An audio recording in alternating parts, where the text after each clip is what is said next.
Hello and welcome. This is the Bits vs. Bytes podcast. I'm your host, I'm Griech, and today with me is Christina Chaplin. She is Head of Innovation and Data at Talmundo. Welcome, Christina. Thank you. Welcome. Yeah. Of course, I would like to know a little bit about you. So could you tell me a little bit about your background and also how you got to start at Talmundo?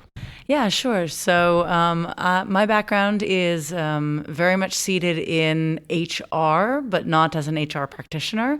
I've always worked as marketing, communications, or product-related roles in the HR space. Mm-hmm. So over 15 years of experience speaking to HR people about a whole lot of different products and services in many different ways is, I guess, the easiest way to put it. Yeah.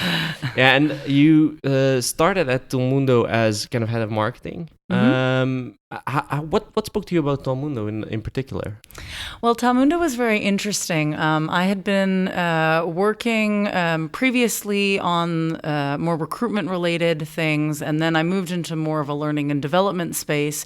And Talmundo had brought an opportunity. I actually met Stein, our CEO, at an HR conference. This would have been, I want to say about 8 years ago now. And he was actually transitioning between roles.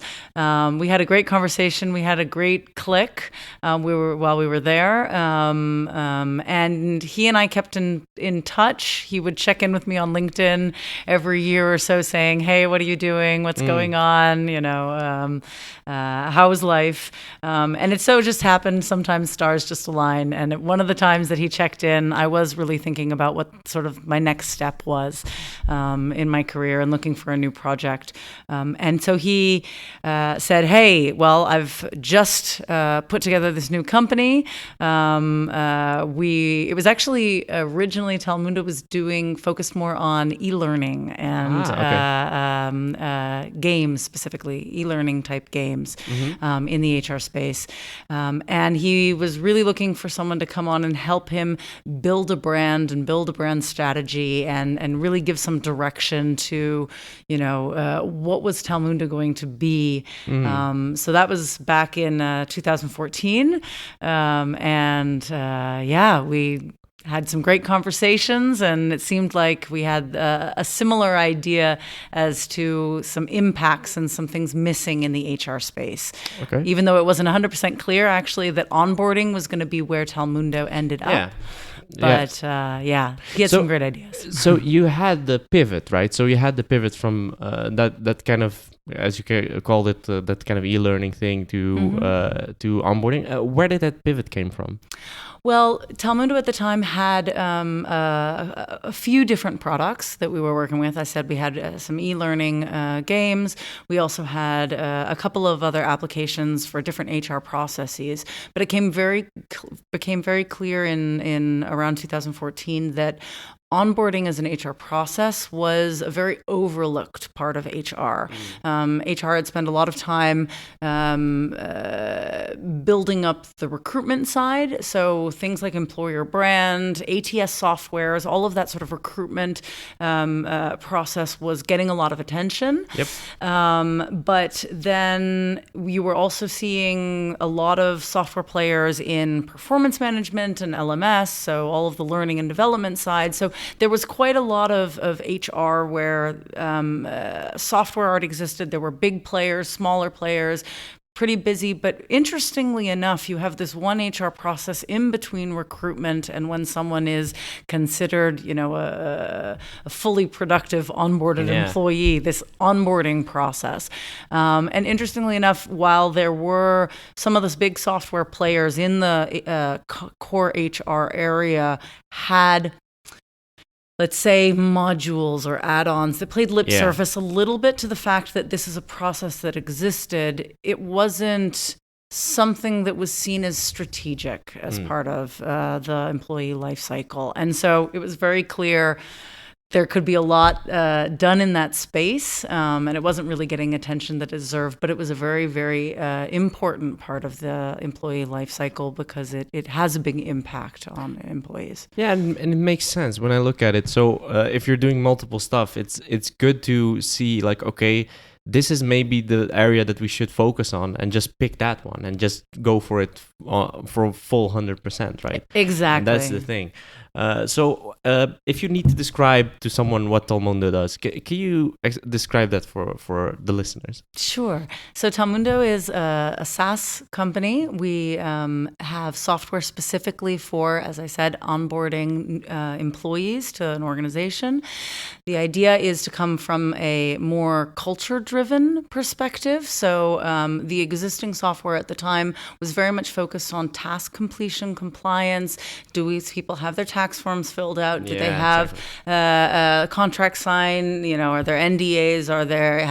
Has their laptop been ordered? That it's very much about a checklist, exactly. But we said, look, that is really actually only one small piece of what onboarding really is. If you really think of it from a person perspective, it's really more about the experience and understanding, what do I need to be successful? What is this company that I've just agreed to join? What is their culture? What are their values? Which of course is visited and looked at to some degree during the recruitment process, but really seeding it into that person, like allowing them to become part of that family, so to speak, that they've decided to join and really understand it and now that they've agreed to become part, you can give them often a deeper look. They're almost on the inside, even if they're not technically on the inside until they show up on their first day, but giving them a chance to really give them at the time they need the information that they need. And giving it to them in smaller bits and pieces. So our software is, as I said, it's a platform that allows companies to build that experience, build that onboarding journey, and deliver it to onboardees both before they start on the first day, which I think is another important difference, as well as through what we recommend at least the first 90 days on the job. Yeah. So what does a typical client look like in your opinion? So when you look at usually it's the bigger companies that are doing this because they have a lot of people that come in and a lot of new people join. What kind of companies do you see working with your software? Yeah, so certainly larger companies are ones that are dealing with higher new employee volumes. So of course they tend to have more standardized or more procedure around onboarding. But to be perfectly honest, onboarding is actually something that happens even in a company of two people. As soon as you hire your first employee, you are doing onboarding when that person joins. That's really informal in that part. Of course. And as you were sort of implying, larger corporations are the ones that, because of those volumes, they really need to have software and more procedure in place to help them do that. What they often struggle with, though, is that it can often still be a manual process, and that can actually lead to a lot of inconsistencies. So indeed, most of our clients are large multinationals. You can be looking at companies like Deloitte, ABN AMRO, Lidl supermarkets. They're dealing with tens of thousands of employees usually. But that being said, we do have some customers that are more medium-sized companies. Even if we look at ourselves, obviously we use our own software to eat your own dog food. We do eat our own food, so to speak. Even smaller companies, it is something that they often struggle with, and it all depends on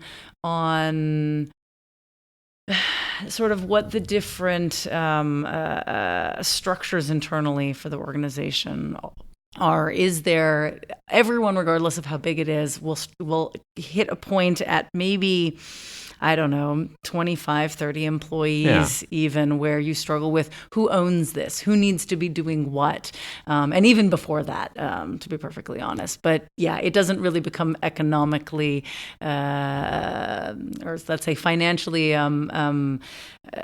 reasonable to invest in software until you're probably hiring about 50 people a year, let's say, as a minimum volume. Yeah, and as you said, the kind of tipping point in most companies is like that 20-25 range when you're. I always call it like you're going from a small club to like a real company in that sense. That's kind of the tipping point. So that onboarding process for a lot of clients, is that usually a fixed time period, or how does that work? So do they all have like different time periods? How does it work? So like, is it like, as you said, 90 days, or is it sometimes even 6 months?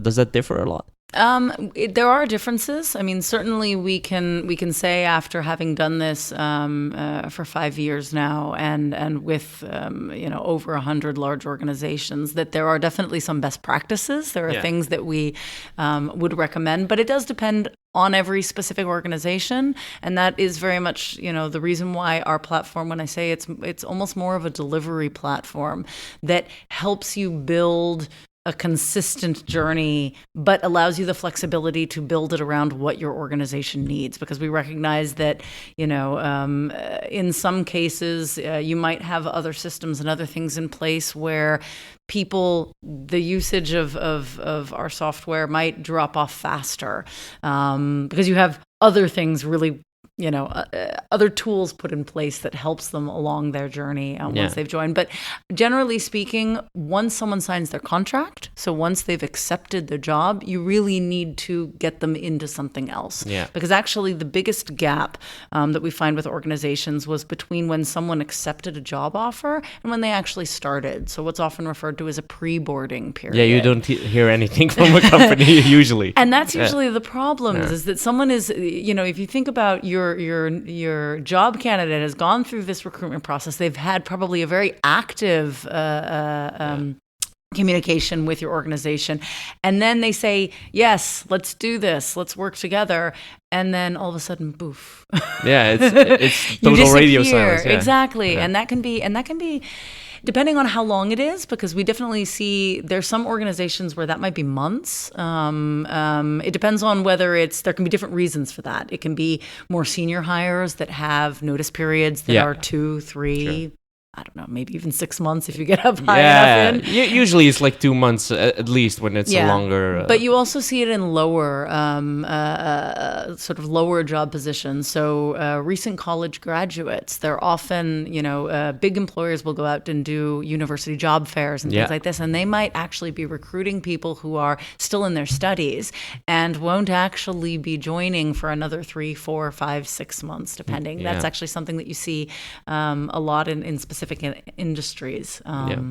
So bridging that gap and keeping someone engaged with your organization, with your employer brand, keeping them excited about the job that they've agreed to start is really important as well. Because again, there are some of those employers that, if they're already in that, what everyone always calls that war for talent, for the best and the brightest, and they've put a lot of energy, effort, and investment into recruiting these people, the best of the best out there, and then you lose them in that 2-month period for whatever reason, because if they are truly the best of the best, then there will probably be someone else who comes knocking on their door too. That happens. And it does happen more than I think people really think. So so the pre-boarding is interesting to me because that, as you mentioned, that's an interesting period for someone that's starting at the job. So what are some of the things that you've seen in companies that really work in that pre-boarding process? So what are some of the things that they do that really works? Yeah, so one of the examples that I can think of very concretely is we work with KPMG, who is a perfect example. Management consulting is a perfect example of a industry that does a lot of university recruitment and has that big gap, the 3 to 6 months, say, from someone saying accepted job offer to starting. And they've and this is the exciting thing when we start talking about data a little bit, we can really see, since we started working with KPMG back in 2014, and 5 years later, the difference in that attrition rate between them focusing on, having consistent and constant contact with those recent graduate hires that they've made over the course of the spring, Yeah. who generally join the firm in the fall, actually, as a cohort. So they're sort of coming in as this, this class. They've graduated school and they come in as a new class for their first job. But having the opportunity to stay in touch with them means that they're less likely to lose them to a competitor, which happens a lot. Again, with that cohort of the best and the brightest. We 5 years later, we can actually consistently say this is a case where we have seen where that attrition rate has significantly dropped. Just because they say, every couple weeks over the course of those months, here's something new. We're excited that you're going to be joining. This is what it means to be part of the KPMG family. This is what it means. So again, it's just constant touch points. It doesn't mean that you have to say all of the training needs to happen before they even show up. No. The other thing that we often see is that a lot of these companies, they have, traditionally they were using this sort of welcome week or welcome day. Another one of our clients, Deloitte, interestingly enough, same industry. Same sector of industry. Exactly. But they had a very interesting comment that before they started using Talmundo as an onboarding platform for structuring all of that content delivery and pre-boarding training and engagement, that first week was often referred to internally as death by PowerPoint. Oh my God. New hires would show up and they would be put into, a few days of just presentation after presentation. Again, they're sitting as a cohort, incoming class coming in, recent graduates, and they're saying, let's have a presentation from our president, a presentation from, this head of this business unit, this head of that business unit, all of these different areas. And it's just at some point you just can't. Yeah, it's information overload. You can't take it in anymore. So the platform really has that focus on saying, look, we understand that let's sort of drip feed it to people, especially if you have the luxury, let's say, of having 3 to 4 months, that you can give it to them little by little, give them in the bite-sized content pieces, that micro content that they can actually absorb, and that by the time they show up, they probably actually already feel like part of the firm. Exactly. And that's huge, and affects all sorts of direct KPIs that HR is often super focused on: engagement, retention, time to productivity. Yeah. So again. Yeah, that makes sense. The only thing I'm thinking about right now is like, okay, say for instance you have that period of 3-4 months, right? Then you have accepted the job offer, and you're getting all this information, and you're like, maybe this is actually not the company I want to work at. Well, I'm sure, obviously our hope would be it's that not that doesn't happen. Yeah, of course. But our hope would be is that it's probably better if someone figures that out for some reason. Let's say that they haven't even showed up and they realize that 2 months into that, 3 months before they're supposed to start, that maybe this isn't the right decision for them. Yeah. They even have the opportunity. And so... Yeah, of course, it's not the thing you want to achieve. Of course, it's more like you want to kind of bring them in before they even got in the door, right? Sure, but fail fast, fail early. Yeah. I mean, even with your people, if you really have to, it's not necessarily a bad thing. Yeah, it's a good thing. I mean, it's better to have it there than after a year of of working at a company, right? Indeed. I mean, I've switched jobs a few times, so I've seen kind of the differences between those onboarding processes, and it differs a lot. For example, the first company I worked at was like, maybe when I got in, it was like maybe 15 or 20 people, something like that. And we grew to like 30 or 40, something like that. And then I went to a company that had 200 people. And then you see the kind of differences in those kind of things, right? Sure. You see the kind of nuances, right? So, for example, I don't know, 2 weeks before I started, you get like a flower at home, right? It's a really...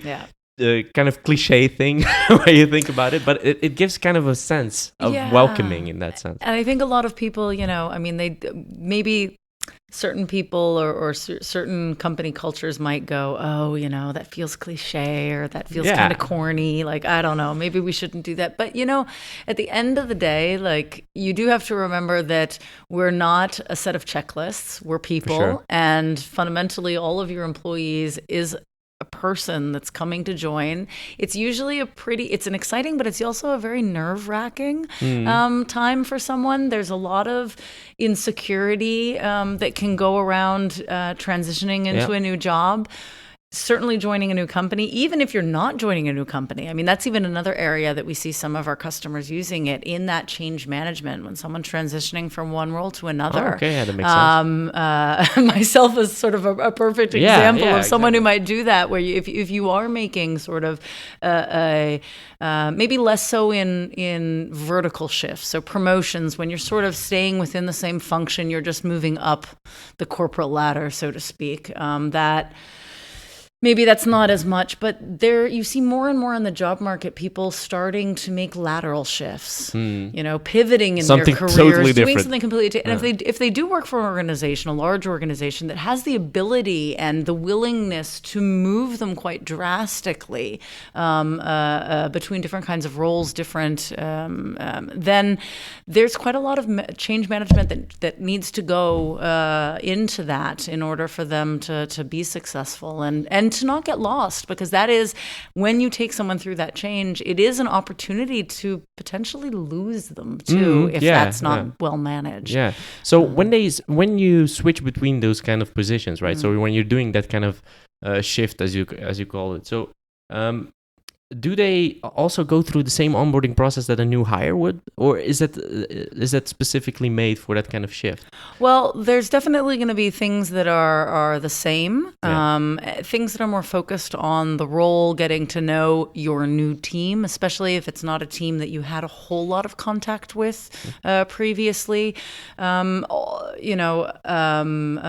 Understanding what the expectations, because certainly, I mean, the larger an organization gets, oftentimes the bigger the differences can be between departments, teams, business units, wherever that move is happening.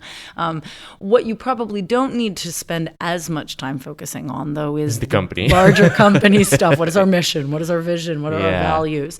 But understanding how that relates to your new role. So you may have had a very clear picture in your previous role as to how that role was connected to driving the company's mission. And maybe for whatever reason in that new role, it's not as clear. So it's not that these aren't things that need to be involved even in a transition type scenario. It's just that, there's sort of a sort of basic background company history stuff that you already know. You should already know it. Otherwise you weren't paying attention. Or they didn't onboard you well the first time. Yeah, that's also a thing. So it could be. I mean, it is also an opportunity potentially to check in, especially if as an organization your onboarding was maybe in a less mature phase when, someone came on and you've made great strides to making that mature, more strategic part of your company culture, then maybe it could be worth checking in and just making sure.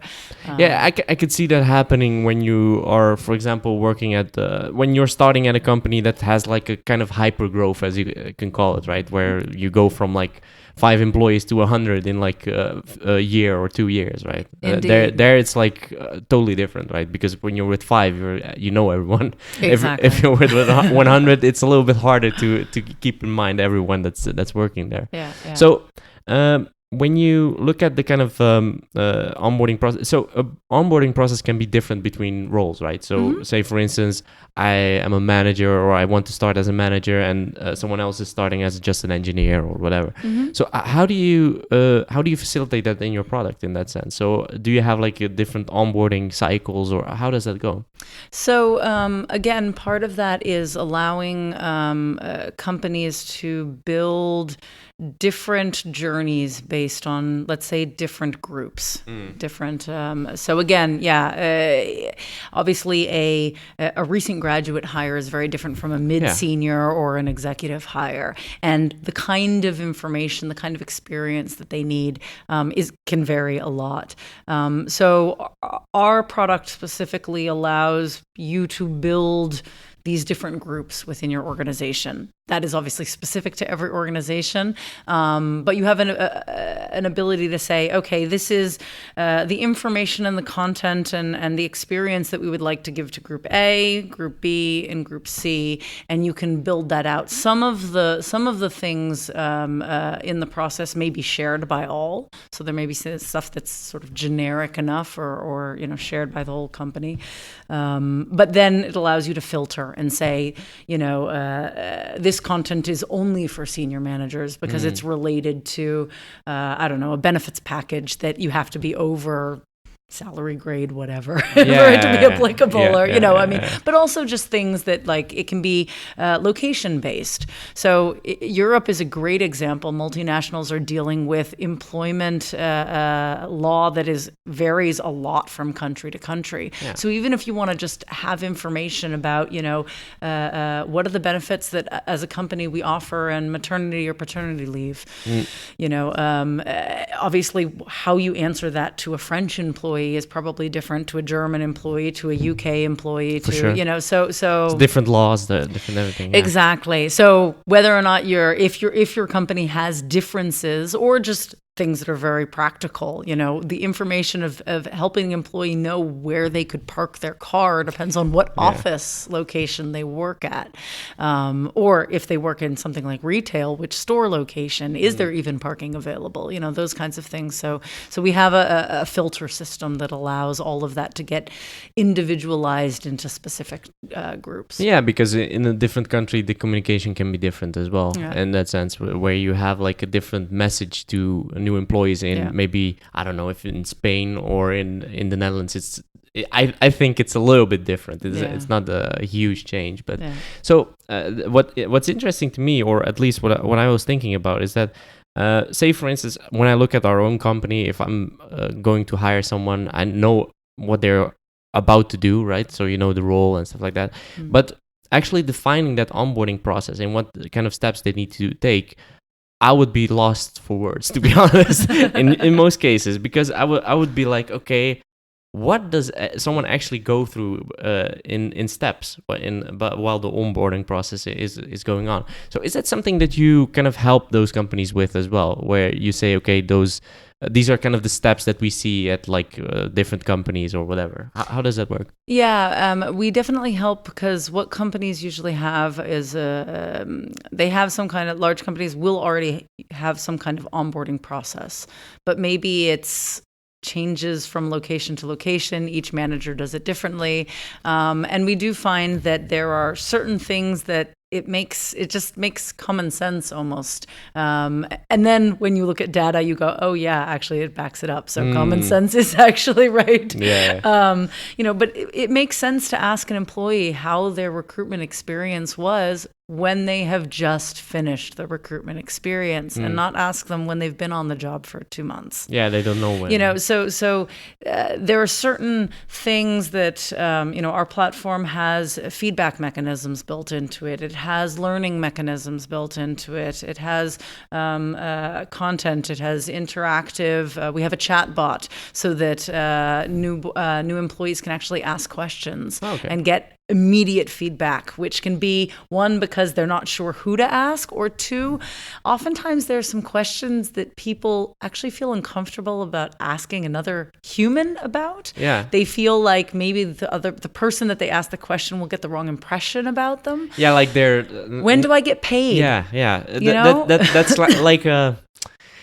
it's an uncomfortable question. It's not a real weird question to ask, but it's uncomfortable. It's not a weird question at all, because that's the kind of thing when we look at all of the information that comes into our chatbot and it analyzes, what are the most frequently asked questions. You'd be surprised how many times people just want to know what day of the month is payday. Exactly. But heaven forbid you actually ask your colleague or a boss, in your first week. That could be super uncomfortable, but it could be a very important thing, and it could be something that creates anxiety for that person. And if someone is going through a situation of anxiety, then you can't expect them to be performing well on their job, and definitely not compounded with all the rest going on when you start. And the interesting thing is that chatbot is actually going to give you a lot of insight in that sense. A lot of kind of questions that come up that you maybe didn't think about in the onboarding process. So how do you help clients learn from that? So learn from those questions that are asked in that chatbot. Yeah, well, all of that data is being collected. So every time an onboardee interacts with a chatbot in many different ways. It can be the questions that they ask, but it can also be the questions that they don't ask, or the fact that they didn't use the chatbot and that they went to something else. So there's all sorts of data that's being collected in that interaction. We have the opportunity to say, to organizations, look, obviously all of this is anonymized. GDPR has very much changed the scope of what data means for all tech companies. But we're looking at, we know that the most common question asked a week before someone starts is around this topic. So why don't you build more comprehensive information around this topic and be proactive 10 days before? What time do I start? What does that mean? What does that mean if everyone, 3 days before they show up is basically asking, what am I supposed to wear to work?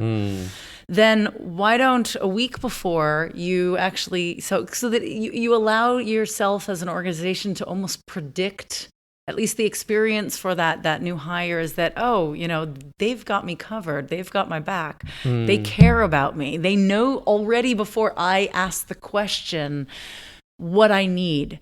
And that can be a very powerful experience. You create a bond with something that actually requires very little human time investment. That's often the biggest challenge that HR and hiring managers face, is that bringing someone new into organization is actually a very time-heavy process. For sure. I mean, done properly, it requires a lot of time investment from the team, from the hiring manager, from HR, from the whole organization to get someone up and running. So if you can pull out all of these things that, of course, a human can do, but you can have software and artificial intelligence and other tools that allow you to automate it more. And that allows you to say, okay, now all of that time that we were investing in manually helping them with just answer questions that, are standard questions and can be automated. We can now help them with the things that a computer can't do, because there will always be things that computers are not as good at. It's more in the emotional kind of sense, right? So when you talk to someone, it's a different experience than you're just clicking on a computer or on a screen. Or a manager helping someone set up their what are their objectives? What are the objectives for your first 30 days, 60 days, and 90 days on the job? Those kinds of things are huge motivators for employees. Understanding whether or not someone is successful. Do I have those early wins is a big indicator of how engaged and how well you're going to retain that employee in their first year or first 3 years, which are often seen as milestones.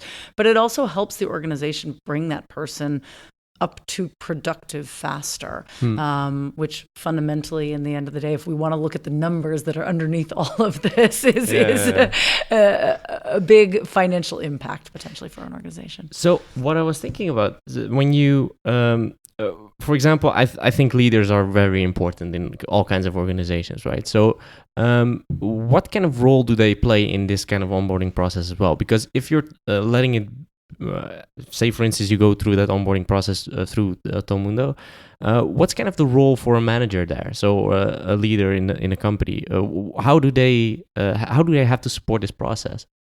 Yeah, so managers are obviously super important. And oftentimes the issue is that some managers are really good at onboarding employees. Some managers are not as good onboarding employees. I know that one. I'm sure we've all had that experience if we think back. Yeah, it's like, just take your laptop and go sit there. Go figure it out yourself. I'll talk to you next week. Or even sometimes hear horror stories about like the manager wasn't there.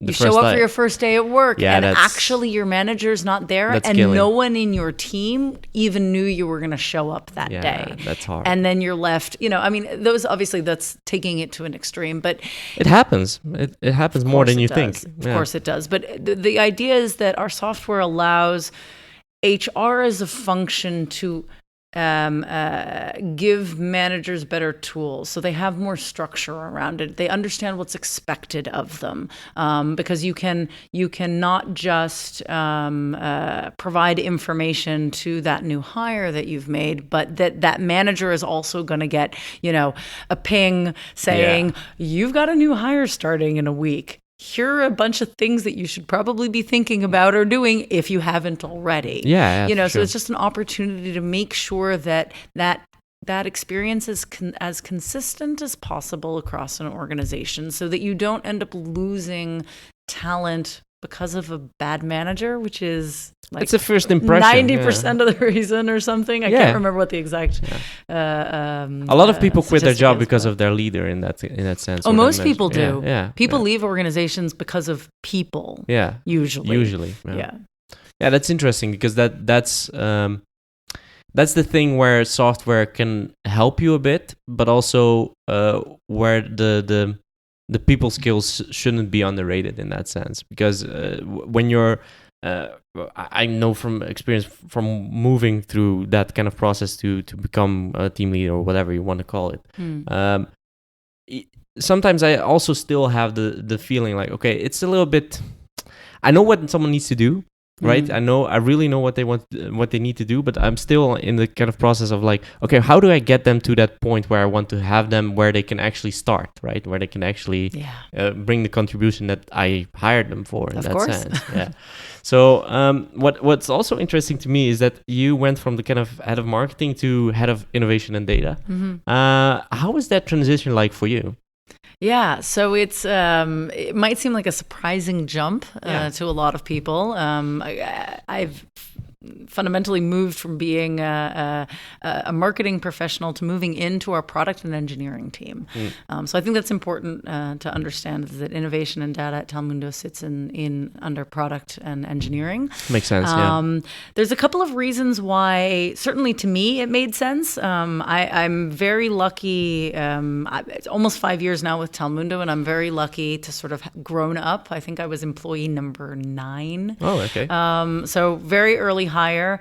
One of the few people still around from that generation. But that's not weird. But indeed. But the exciting thing is that when certainly in the early days, when we were a very small team, everyone wears a lot of hats. So yes, I was head of marketing, but there were a lot of times when our head of product would also pull me in and he'd go, look, I know that you have previous product experience, especially, so what do you think about this? Give me your ideas. Oh, could you spend some time thinking about, how would you change this product feature if you, so again, I mean, we were very much a startup, small team. You just sort of roll up your sleeves and you do whatever. Obviously, as we grew as an organization, marketing became more of a truly full-time job in the sense that I really needed to be focusing on building the marketing team, building our brand, putting all of that into place.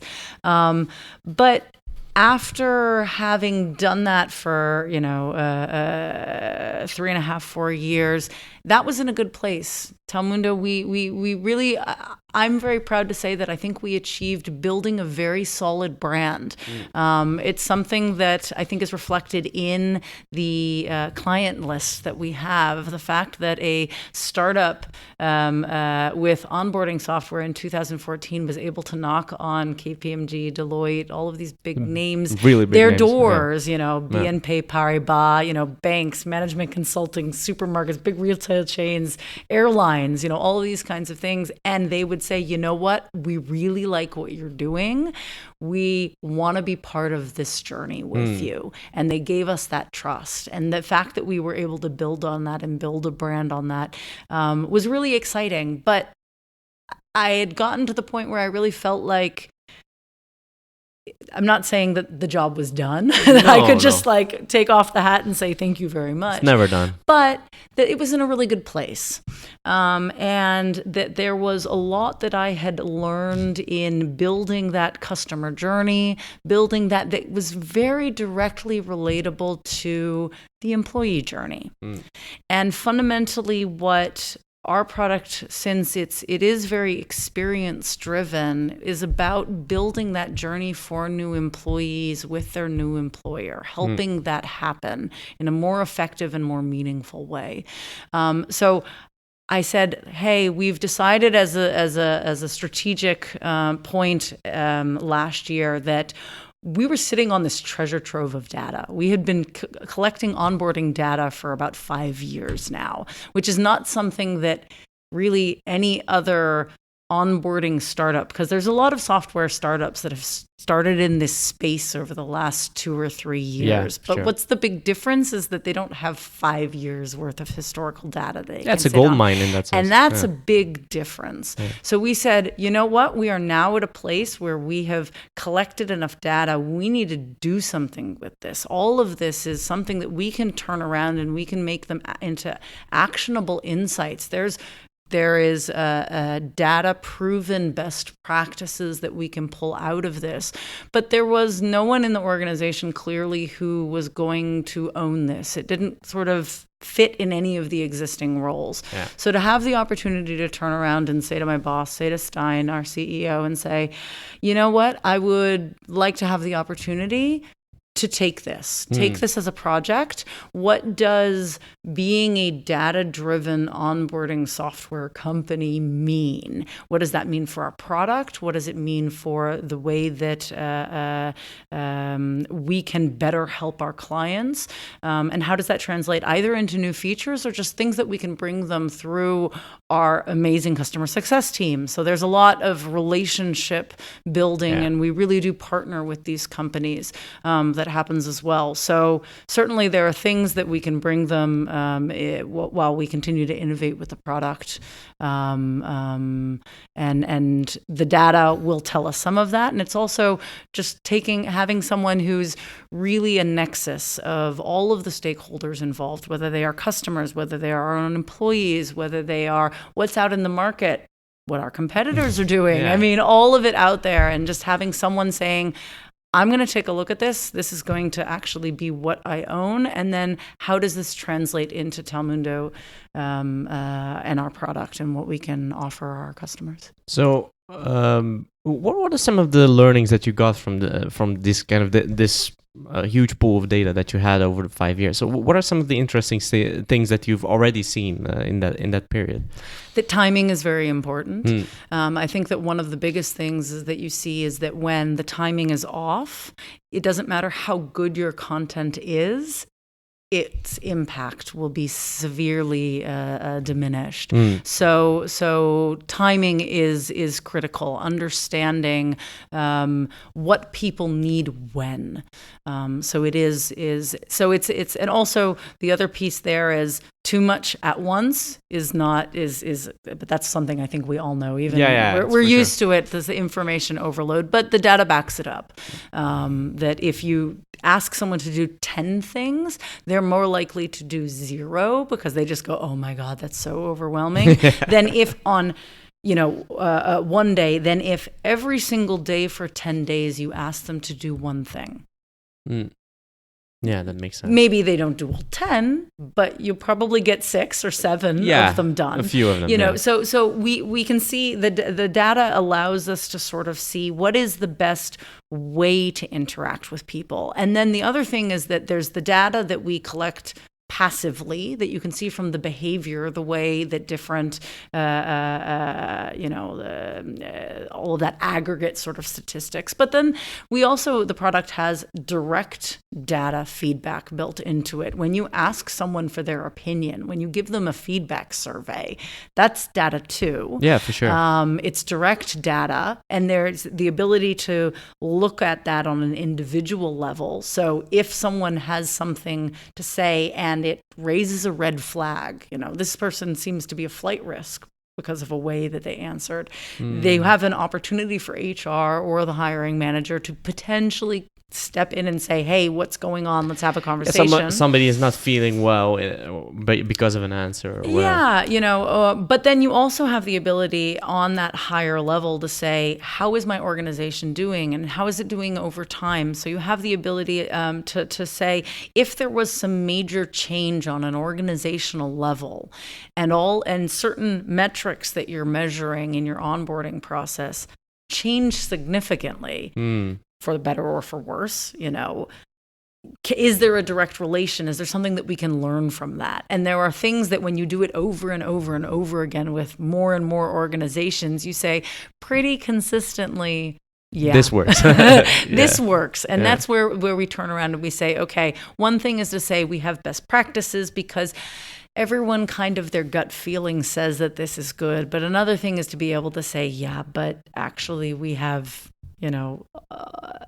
tens of thousands of onboardees that aggregate data confirms that point, or it doesn't, because sometimes data surprises you. And what your gut says, we should be doing one thing. Yeah, in the end. It's different. And I was wondering, do you also do like kind of A/B tests in that sense, where you look at like, okay, this is maybe the same group of roles that we have, but we're going to give one group this kind of onboarding and this other one this kind of onboarding and see the differences?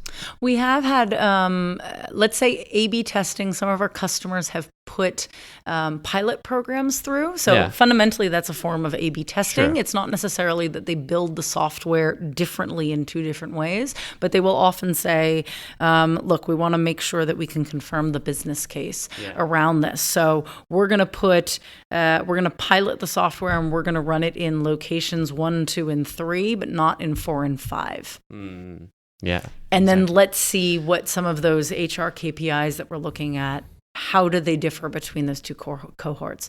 And that's an interesting way to do it as well. I mean, it's wouldn't want to be in group 4 or 5, but it's kind of like a canary release where they have that as well, where they do like a small group or at least one location or whatever. So I have 2 more questions. So one of the last questions is, where do you see this kind of future for HR and onboarding? So where do you see it moving towards? Yeah, so the most exciting thing that's been coming up is the whole field of AI, machine learning,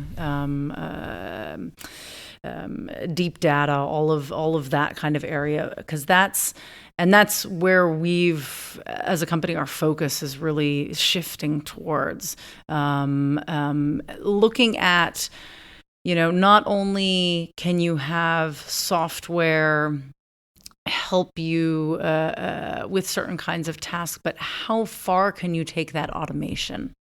How far can you say it's not even just about a human going in, setting up a system, which is very different than saying, okay, we are going to set up the system, but now we're going to allow it to actually learn on its own from specific data. That doesn't mean that you then just let it go off and you never come back to it ever again. You still need to check it. It's sort of you consistently validating it over and over again. Does this still make sense? Otherwise, you can end up off on somewhere you didn't expect to be. But I think that's the really exciting space is the opportunity to automate more the things that computers are better at, and looking at the opportunity to say there are certain things where when you're dealing with massive data sets, obviously a human is never going to be able to spot the trend. No. So being able to crunch these really complex algorithms where we say, look, we've got you take one KPI like employee engagement that you hear talked about all the time, and you say, how do you calculate that? How do we determine? But what if we were able to say, instead of giving you 12 different data points, discrete data points about employee engagement, what if we take the time to look at all of them? You build out some kind of weighted algorithm in which you say, actually, we're just going to give you your score. You got an 82. You got a 93. You got a 64.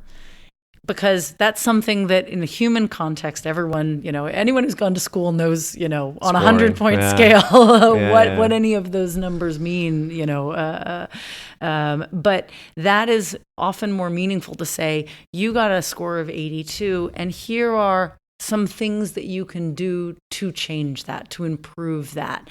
And so all of those data points that went into that score are reflected in the actionable insights on how to change. Yeah.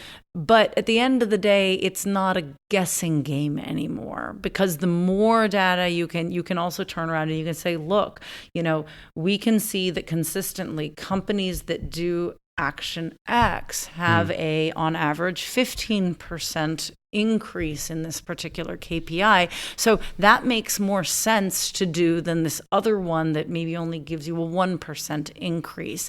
So you have the ability to be prescriptive in that sense and say it's all well and good to go chasing after the little things that make a tiny bit of impact, and sometimes they need attention too. But if you were looking at lots and lots of data points, oftentimes we get distracted by them, and it can be hard to see the ones that are more complex, but that fundamentally would have a much larger impact on the organization. And that's exciting. That's exciting, being able to take all of this and finding ways to actually say, this isn't just my gut saying we should do something in this space, or what did someone else do? Because what works in organization A will often not work in organization B. Yeah, it's a different culture, different people working. And the interesting thing is there that when I think about it, there's nothing worse than someone that says, I feel like this is not working, right? Instead of just saying, okay, let's look at what it says, right? The data says that it is working. So there must be something that I don't know where that feeling comes from, but the data shows that it isn't like that, right? That's the thing. So my last question to wrap up. So since starting on this journey, what are you most proud of since you started? Well, certainly since I've started with Talmundo, the team that we've built. Overall, I mean, it's and we've built a great product out of a great team. So it's really exciting to see, how that changes and how we go through different iterations as we keep growing as a company. But yeah, being part of that journey and from a very early stage, and being able to say that in many ways I can see little pieces of what I've done throughout the organization, and watching people take a little kernel of an idea that you had and just take it off in a direction that I wouldn't have thought of, but your mind gets blown and you go, wow, that's amazing. And that you get from, having really great people and working with really great people. So very cool. Yeah. Well, how can people find Talmundo on the internet? Oh, it's really easy. Talmundo.com. If you're interested in the onboarding, just visit talmundo.com in that sense. Thank you again, Christina, for being my guest. It was a very good conversation about all these kinds of things.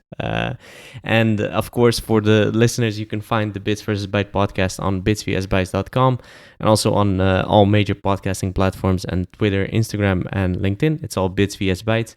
And I have a newsletter now where I talk about these kind of things. It's bi-weekly, every Friday. And then you get like 5 things about leadership, tech, and business. And it can be found on bitsvsbytes.com/newsletter. And I'd like to thank you for listening, and until next time.